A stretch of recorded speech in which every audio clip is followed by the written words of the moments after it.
လန်းလေးရဲ့အစမှာတော့ဆယ်လီဖြစ်ချင်နေတဲ့မိချောဟာသူ့ရဲ့ဗီဒီယိုတွေကိုလိုက်မပေးရတူရင်းနဲ့တယောက်ရန်ဖြစ်လို့ရှိပါတယ်။အဲ့မှာတော့မိချောရဲ့တငယ်ချင်းမိတင်စင်ကမိမိကဥစ္စာကတော့ပေါ်ပေမဲ့ယူပါအချူချနေရကြောင်းသူလိုက်နေတဲ့ဘဲကလိုက်ရခက်ကြောင်းမိချောလိုက်ရင်ရနိုင်ကြောင်းပြောပါတယ်။对吧？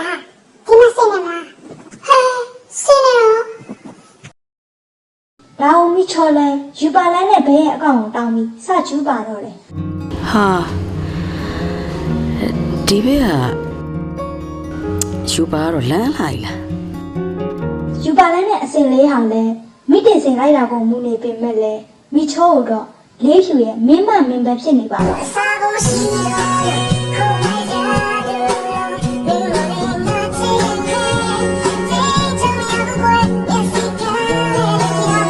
的满两手看着要考虑呀。